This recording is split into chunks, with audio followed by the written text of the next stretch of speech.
श्री गणेशाय नमः। श्री सरस्वती नमः। श्री गुरुभ्यो नमः। जगद्गुरु नरेंद्राचार्य महाराज की जय। सद्गुरु काडसिद्धेश्वर महाराज की जय। संत शिरोमणि गजानन महाराज की जय। आद्य जगद्गुरु रामानंदाचार्य महाराज की जय। सिया वल्लभ रामचंद्र की जय।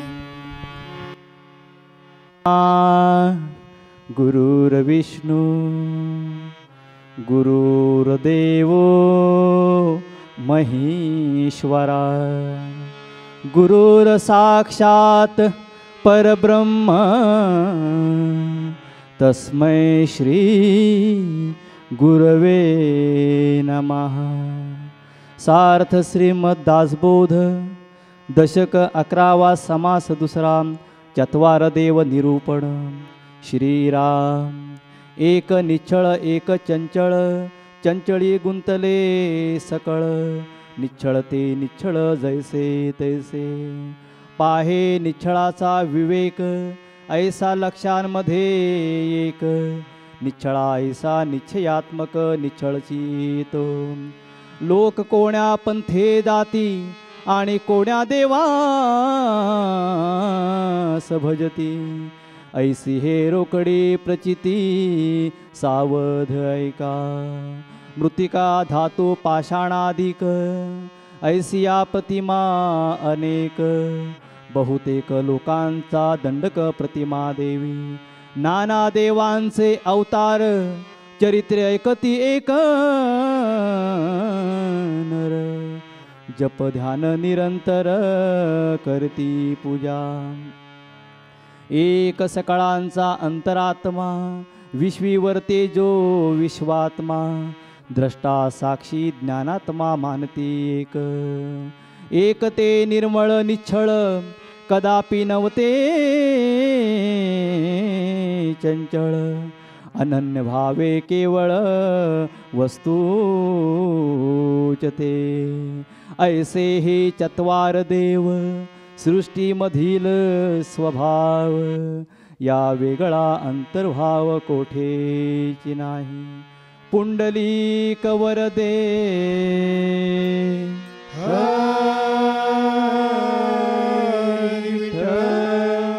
श्री ज्ञानदेव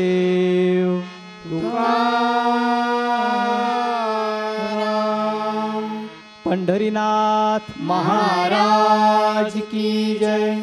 जगद्गुरु नरेंद्राचार्य महाराज की जय। परमपूज्य जगद्गुरु माऊलींच्या चरणी वंदन। आपणा सर्वांना श्री गुरुदेव। आज या संत संघामध्ये आपण चत्वार देव निरूपण या संदर्भामध्ये मार्गदर्शन श्रवण करणार आहोत। चत्वार देव म्हणजे देवाच्या प्रती आपला जो भाव आहे, जे प्रेम आहे आणि जाणीव, खरंच जाणीव असणं फार आवश्यक आहे की ज्या परमेश्वराने आपल्याला जन्माला घातलेलं आहे, ज्या परमेश्वराने ही सर्व सृष्टी निर्माण केलेली आहे आणि त्याबद्दल ही जाणीव असावीच। आणि ही जाणीव, हे प्रेम, ही भक्ती, ही भावना चार प्रकारेच्या माध्यमातून किंवा चार प्रकारे ती व्यक्त करता येते आणि या बाबतीमध्ये आज आपण मार्गदर्शन श्रवण करणार आहोत। हे चार प्रकार आपण समजून घेण्यापूर्वी देव याचा नेमका अर्थ काय? शास्त्रामध्ये या देव या शब्दाचे 10 अर्थ सांगितलेले आहेत। त्यातील मुख्य जे आहेत हे 3 प्रकार, 3 अर्थ आहेत। कोणते? तर देव याचा अर्थ असा आहे की ज्याच्याकडे दिव्यता आहे तो देव, सर्वांना जो सर्व देतो तो देव, आणि दिव्य धातूपासून तयार झालेला जो शब्द आहे तो म्हणजे देव। दिव म्हणजे प्रकाश, जो प्रकाशमय आहे तो देव। आपल्या हिंदू धर्मामध्ये 33 कोटी देव असं म्हटलं जातं। आता कोटी म्हटलं की आपण 1 लाख 2 लाख किंवा 1 कोटी 2 कोटी असा त्याचा अर्थ आहे। कोटी म्हणजे संख्या नाही, तर कोटी म्हणजे प्रकार 33 प्रकारचे 33 कोटी म्हणजे 33 प्रकारचे देव. ते कोणते? तर 12 आदित्य, 11 रुद्र, 8 वसु, 8 म्हणजे 8 आणि 2 अश्विनी कुमार यांची बेरीज होते 33. म्हणून 33 प्रकारचे देव, म्हणून आपण 33 कोटी देव म्हणतो. आता आपण चत्वार देव या निरूपणाच्या संदर्भात आपण माहिती श्रवण करताना मी आपल्याला सांगेन की जो देव आहे या देवाच्या प्रती आपला जो भाव आहे, आपली जी श्रद्धा जी आहे, ही 4 प्रकारातून 33 प्रकार म्हणजे 33 विशेषण असणारे देव, असं त्याचा अर्थ सांगा. 33 कोटी म्हणतो आपण. आता उदाहरणार्थ बघा, मांजर, आपल्या घरामध्ये मांजर असते, ही एक कोटी आहे, म्हणजे हा एक प्रकार आहे. मांजरासारखे आणखीन किती किती प्राणी आहेत बघा. वाघ आहे, त्यानंतर मांजरासारखे अजून काही प्राणी आहेत. थोडी थोडी उत्क्रांती होत गेली, पण प्रकार एकच. घोडा बघा, घोडा, गाढव, खेचर, अजून काही त्यातले प्रकार सांगता येतील आपल्याला. किंवा आपण शेळी, मेंढी, हरण, काळवीट हे त्या एका प्रकारामध्ये येतात. झाडांच्या बाबतीमध्ये बघा, नारळ, पोपळ, सुरमाड, खजूर ही एका कोटीतली एका प्रकारची झाडं आहेत. फक्त त्यांच्यामध्ये थोडंफार चेंज होत गेला. तशा प्रकारे हे काय सांगितले, किती सांगितले? आदित्य 12 आदित्य, 11 रुद्र, 8 वसु. आदित्य म्हणजे सूर्य, 12 प्रकारचे सूर्य, म्हणजे सूर्यकुळ जे आहे झालं, किंवा सूर्याला नारायण म्हणतात, सूर्याला भगवान म्हणतात. हे जे त्या सूर्यामध्ये बदल केलेले आहेत, चेंज झालेले आहेत, आणि त्याच्यातून वैष्णव पंथाची निर्मिती झालेली आहे. मग विष्णू, राम, कृष्ण, वामन, परशुराम हे आदित्याचंच एक स्वरूप आहे. आदित्य म्हणजे सूर्य, आपण त्याला सूर्यनारायण म्हणतो बघा.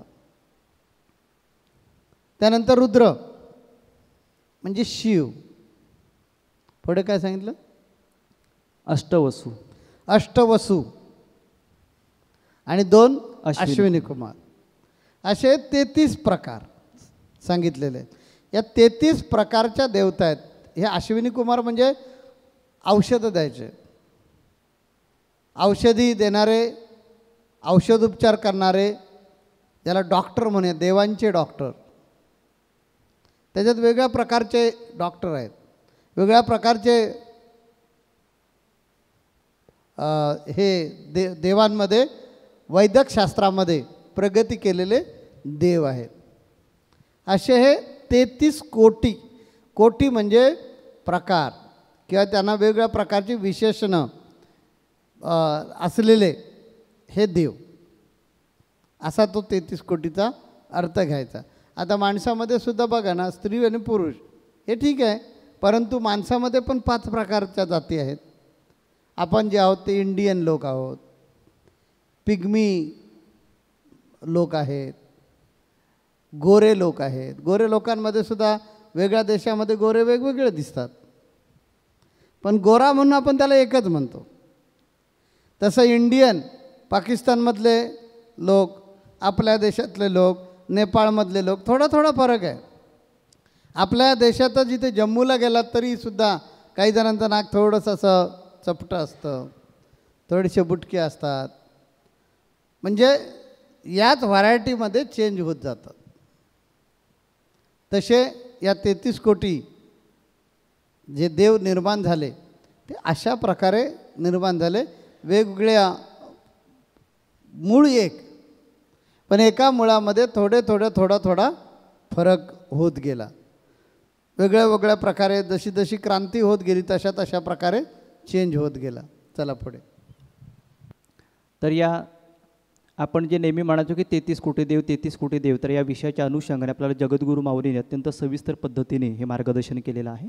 आता तो चत्वार देव निरूपण म्हणजेच की देवाच्या प्रती असणारा भाव, आपली भक्ती, आपलं जे प्रेम आहे, हे 4 प्रकारातून या ठिकाणी व्यक्त होत असतं. पहिला जो प्रकार आहे तो म्हणजे प्रतिमा पूजन, की प्रत्येकाच्या श्रद्धेप्रमाणे जशी भावना आहे, जशी श्रद्धा, त्याप्रमाणे प्रत्येकाचे देव वेगळे. जसं आता जगद्गुरू माऊलींनी सांगितलं की मूळ परमात्मा एक आहे, मात्र हे जे परमात्माचे अनेक जे अंश आहेत ते वेगवेगळ्या प्रकारचे देव आहेत. ज्याच्यावर जशी श्रद्धा बसते, जसा भाव असतो, त्या प्रकारे तो आपल्या देवखोलीमध्ये त्या देवाच्या प्रतिमेचं तो पूजन करतो. आता आपण जे गुरुमार्गामध्ये आहेत ते गुरूंच्या प्रतिमेचं पूजन करतात. आपण सर्वांचं देव कोण?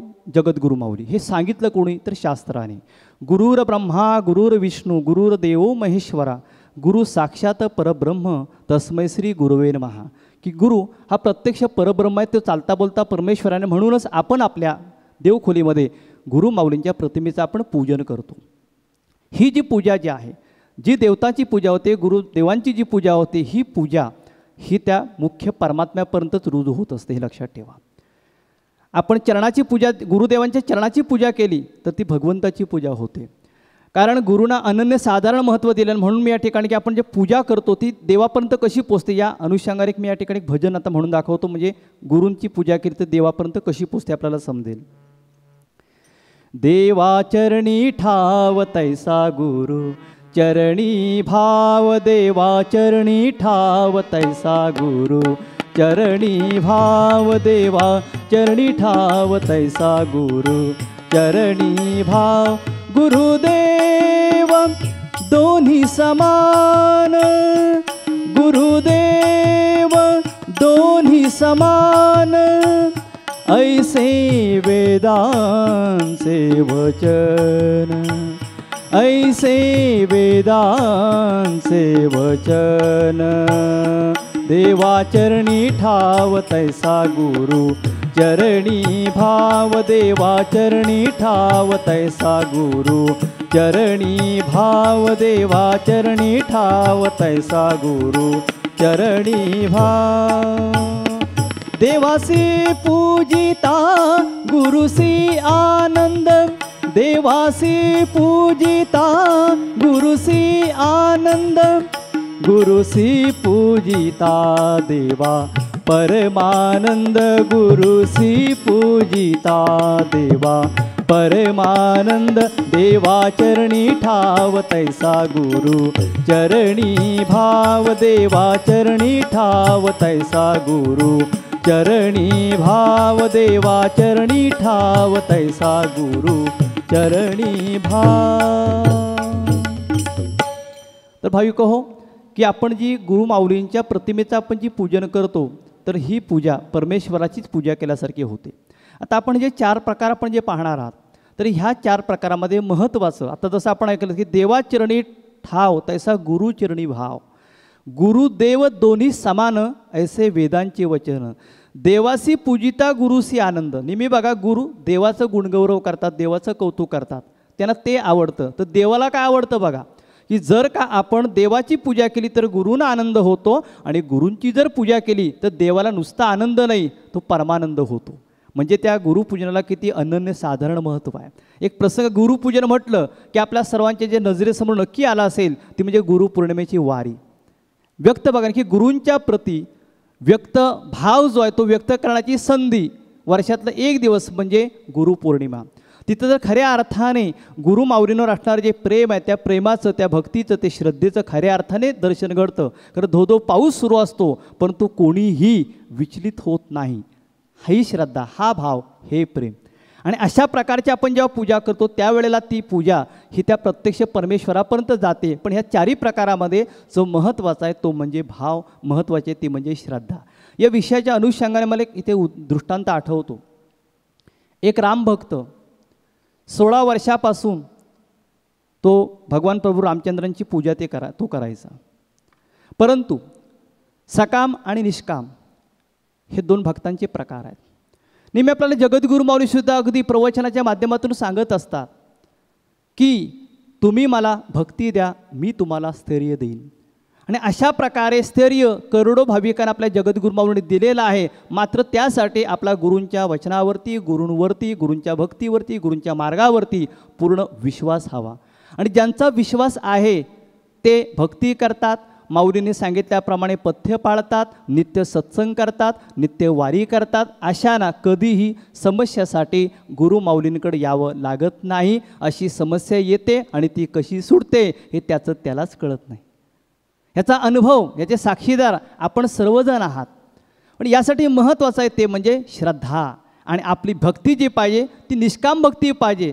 की काम हो अगर न हो, मला काही घेणं देणं नाही आहे, करता करिता गुरु माऊली आहेत, सुख दिलं तरी त्यांनीच दिलं, दुःख दिलं तर त्यांनीच दिलं, अशा प्रकारची जर आपली भावना असेल तर आपण निश्चित गुरुमार्गापासून कधी विचलित होणार नाही, भक्तीपासून आपण कधी विचलित होणार नाही आहे. आणि यासाठी श्रद्धा महत्त्वाची आहे.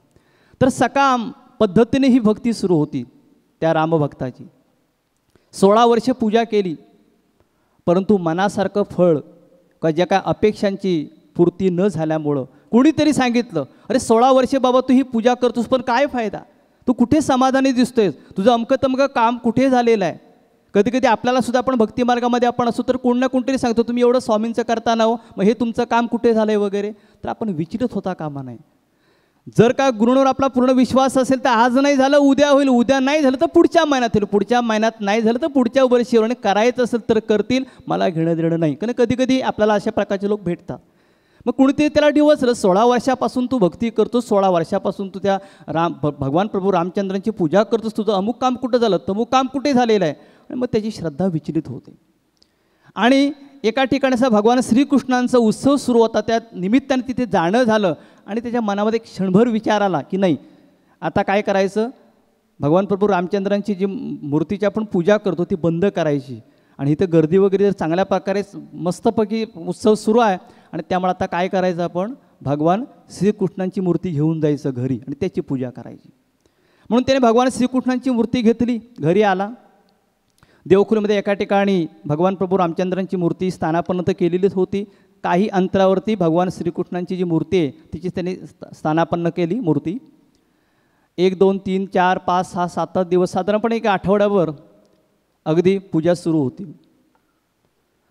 सुवासिक अगरबत्त्या वगैरे लावणं, चांगल्या प्रकारची पूजा अगदी सुरू होती. 7व्या दिवशी त्याच्या लक्षात असं आलं की बापरे, आपण एवढी सुगंधी अगरबत्ती लावतोय, आपण जी भगवान श्रीकृष्णांच्या मूर्तीची आपण जी पूजा करतोय, पण त्याचा जो सुगंध जो आहे, अगरबत्ती आपण लावतो त्याचा सुगंध जे आहे हे भगवान प्रभू रामचंद्र घेतात आणि हे चालणार नाही.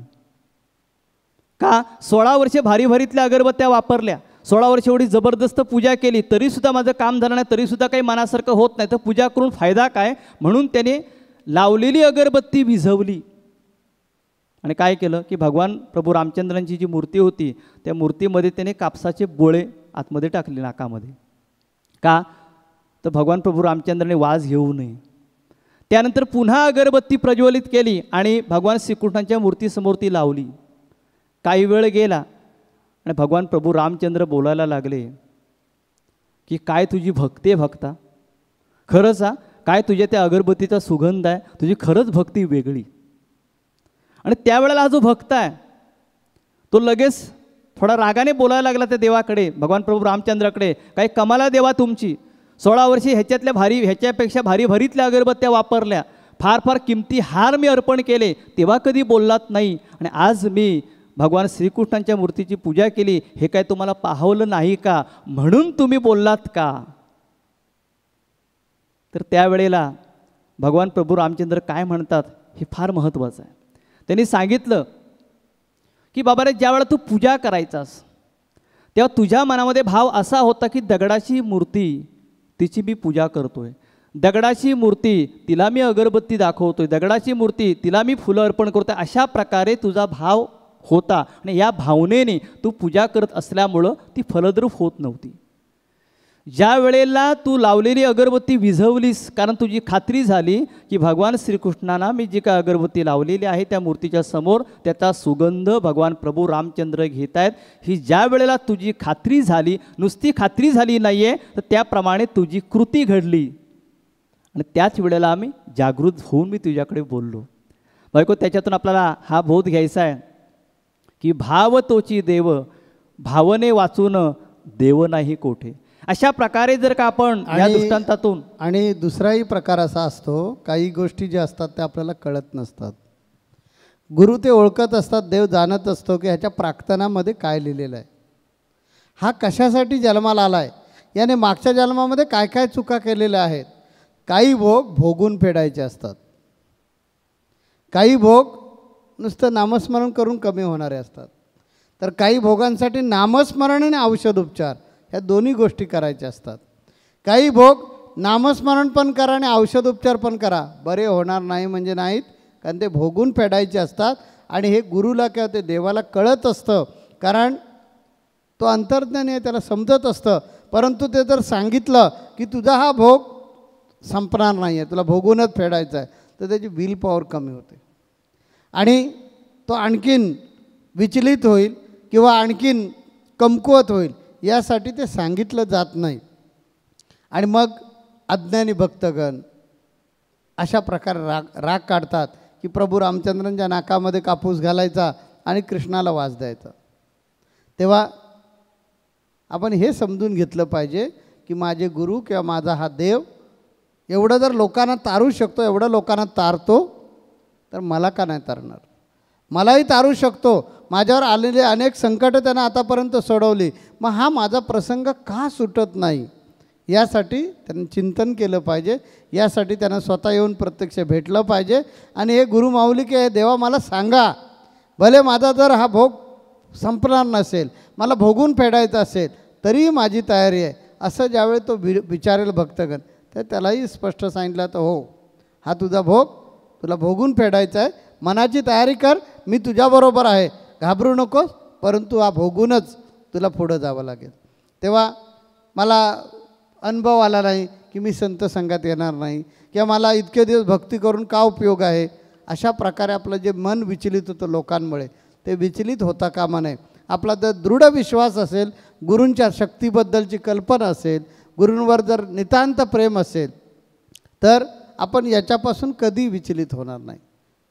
म्हणून आपण गुरूंवर नितांत प्रेम करावं, त्यांच्या मार्गाने जावं, त्यांच्या मार्गावर पूर्णपणे विश्वास ठेवावा. ते आपली पूर्णपणे काळजी घेत असतात आणि जे जे त्यांना तुमचा भोग कमी करून चालण्यासारखं आहे, ते भोग तुम्ही न सांगतासुद्धा कमी करत असतात. ते तुम्ही असं समजू नका की तुमच्या नशिबामध्ये आलेले ज्या प्रत्येक गोष्ट ही स्वामींना किंवा गुरूंना सांगितली जाते तर त्याच वेळी ते कमी करतात, असं नाही. त्यांचं पूर्ण लक्ष असतं तुमच्याकडे आणि काही गोष्टी तुम्हाला माहितीही नसतात. तत्पूर्वीच तुमच्यापर्यंत पोचण्यापूर्वीच ते प्रसंग वाटेल लावून बाजूला केले जातात की ते तुमच्यापर्यंत येत पण नाहीत. तेव्हा अशा प्रकारे गुरु आईची, माऊलीची जबाबदारी किंवा माऊलीच्या नात्यानं ते सगळं पाहत असतात. आणि माऊलीला माहिती असतं, आईला माहिती असतं की हे मूल माझं दृढ झालं पाहिजे, ह्याच्यामध्ये सक्षमता आली पाहिजे. तसंच सद्गुरूंचंही असतं. सद्गुरूंना माहिती असतं की हा भोग मी कदाचित चुकवेन पण याच्यासाठी ह्याला परत जन्म घ्यावा लागेल, डबल ताकदीनं त्याला तो भोग फेडावा लागेल. त्यापेक्षा मी आता आहे, तो माझा भक्त आहे, त्या मी त्याच्या पाठीशी आहे. त्यामुळे त्याला न काळजी करता ज्यावेळी एकदम प्रसंगात येईल त्यावेळी मी काय करायचं ते करेन त्याला, परंतु त्याला तो भोग भोगू द्या. म्हणून गुरु तो भोग जो आहे त्याचे हस्तक्षेप करत नाहीत. पण गैरसमज आपला होतो, कारण आपला भाव डळमळीत असतो. म्हणून अंतःकरणापासून आपण जर त्यांच्यावर प्रेम केलं अजिबात विचलित होणार नाही. आता पुढे वरेकर गुरुजींना परत ऐकूया आपण. तर अशा प्रकारे प्रतिमेमध्ये भगवंत, प्रतिमा हा भगवंत, अशा स्वरूपामध्ये ते भक्त तो जो भाव आहे तो भगवंताप्रती व्यक्त करत असतात. दुसरा जो प्रकार आहे तो म्हणजे अवतार.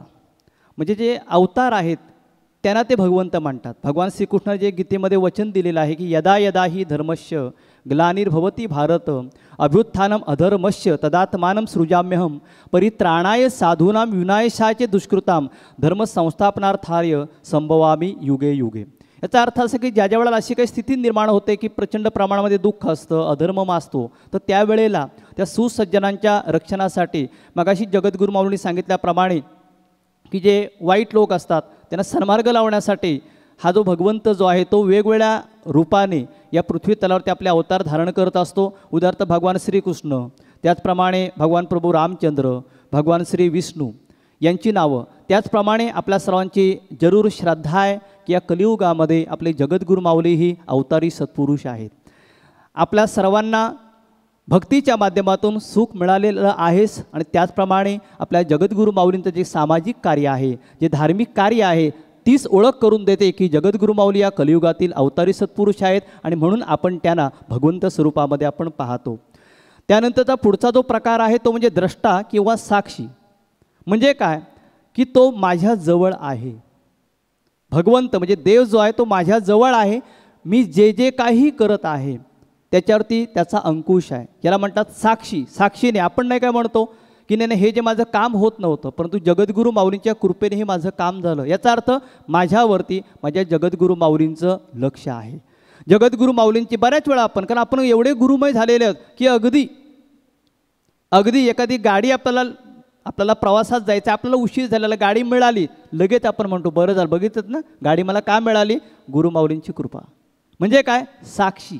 आणि खऱ्या अर्थाने गुरु हे साक्षीदारच असतात. म्हणजे माऊली नेहमी सांगतात की तुमच्या प्रत्येक हालचालीवरती, तुमच्या कुटुंबावरती, तुमच्या प्रत्येकावरती माझी एक सूक्ष्म नजर असते. आणि अशा प्रकारची साक्ष जेव्हा आपल्याला पडते तर खऱ्या अर्थाने नजर असते नाही, मीच असतो बरोबर. म्हणून मी सांगतो मला कधीही सांगा, मला अमुक वाजता उठवा. तुमच्या मनात जो जो प्रसंग असेल, तुमच्या मनात जे जे असेल तिथून सांगा, मला ते इथपर्यंत कळणार असं तुम्हाला वाटत असतं. पण ॲक्च्युली इथपर्यंत कळण्याचा काहीच संबंध नसतो. मी तुमच्या प्रत्येकासोबतच आहे, तुमच्यातच आहे. तेव्हा तुम्ही जे जे काय करता ते माझ्या साक्षीनंच करत असता. अर्थात काही जर नवीन लोक आलेले असतील त्यांना ही भाषा आध्यात्मिक कळली नाही तर म्हणणार बापरे किती घमेंडीत बोलतात, भयंकर गर्व झाला, हे माणूस आहेत आणि हे कसं काय अनेकांबरोबर राहू शकतात. परंतु जे जुने भक्त आहेत, शिष्य आहेत, त्यांना जरूर कल्पना आहे की मी त्यांच्याबरोबर आहे की नाही, मी त्यांच्यामध्येच आहे की नाही, याची जाणीव प्रत्येकानं घेतलेली आहे. त्याच्या पुढचा जो प्रकार आहे तो म्हणजे निश्चळ परमात्मा, की जो निर्गुण आहे, निराकार आहे, अव्यक्त आहे, ज्याला रंग नाही, ज्याला रूप नाही, ज्याला वास नाही, जो जाणवत नाही, अशा प्रकारचा जो परमात्मा जो आहे त्या परमात्म्याला सुद्धा भगवंत मानतात. आणि भाविको ह्या परमात्मा आणि आपल्यामध्ये असणारा आत्मा, तर यांची भेट घालून देण्याचं जर काम कोण करत असतील तर ते म्हणजे सद्गुरू. म्हणजेच परमात्मा आणि आत्मा याच्यातला दुवा जर असेल तो म्हणजे सद्गुरू. आणि अशा सद्गुरूंच्या आपण सानिध्यामध्ये जर गेलो तर निश्चित स्वरूपामध्ये आपल्याला परमात्म्याचं दर्शन घडतं. म्हणून तर आपल्या संस्कृतीमध्ये सांगितलं की जयास वाटे देव पाहावा तेणे सद्गुरू करावा, सद्गुरू विण देवादिदेवा पाविजित नाही. राम हा परब्रह्म वशिष्ठा शरणम कृष्ण सांदीपने गुरु केला.